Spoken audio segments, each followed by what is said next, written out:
Before the philosophers, before the marble statues, even before the legendary battles, there was a world of islands and coastlines. A place where people began to build and create on a whole new scale. We were returning to the Aegean Sea, to a vast array of cultures. A people learning to find their place in a world that was both harsh and beautiful. Forget the familiar images of the Parthenon for now. This is just the beginning. Our story begins on the island of Crete, where around 2700 BCE, the Minoans began to create a civilization. So sophisticated it almost seems like something out of a dream.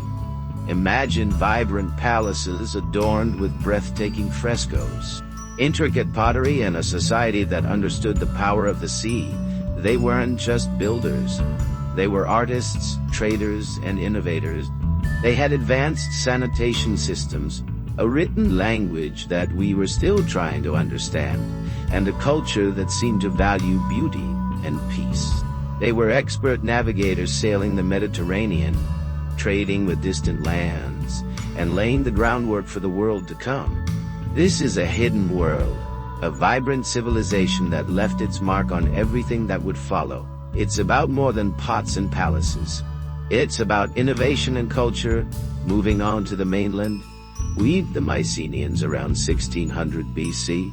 Imagine towering citadels, walls that could make you feel small, and a society centered around warrior kings. If the Minoans were the artists, the Mycenaeans were the fighters. But they were also traders, builders, and record keepers. This is the world of the Iliad and the Odyssey, of legendary heroes and epic battles. These weren't just characters in a story. They were the ancestors of the Greeks, living in a world that was as harsh as it was beautiful. Myths are full of drama, of love, loss, and glory.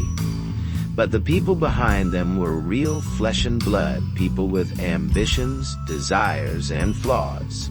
And that's what makes myths so compelling.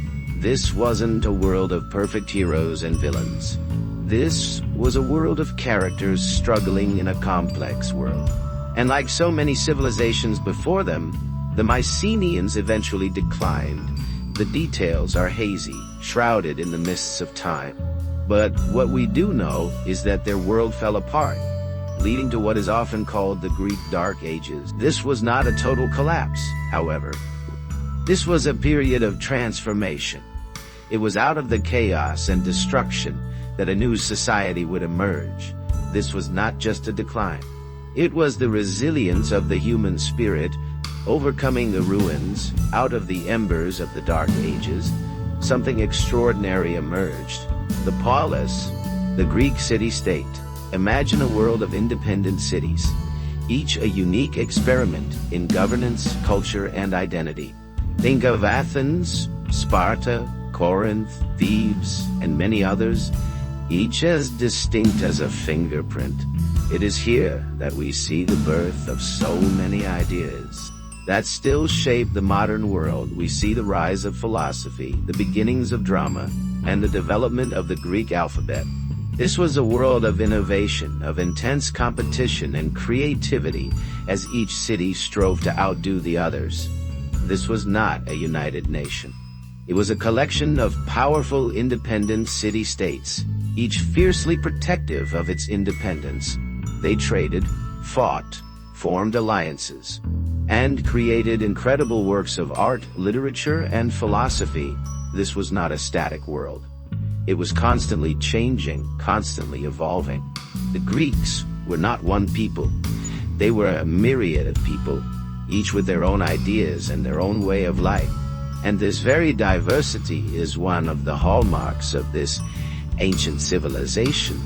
They were constantly questioning, constantly testing the boundaries of their world. And that is what makes their contribution so remarkable. Now we enter the era that most people think of when they hear ancient Greece. The classical era. This was when Athens flourished as a center of art, philosophy, and most importantly, democracy. Think of Socrates challenging conventional thinking, Plato exploring the ideal, and Aristotle categorizing everything from biology to politics. This was a world where human intellect was celebrated, where ideas were debated, and where the very nature of humanity was being questioned.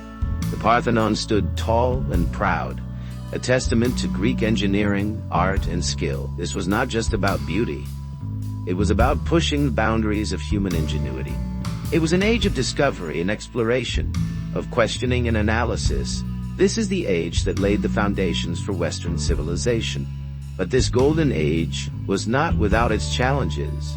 The Persian Wars tested the very limits of Greek resilience. The stories of Marathon, Thermopylae, and Salamis are not just battles. They are symbols of the incredible courage of the Greeks in the face of overwhelming odds. This was not just a fight for territory and power. It was a fight for their very survival. The Greeks were fighting for their way of life, for their freedom, and for their right to self-government, and they won. But the victory came at a cost.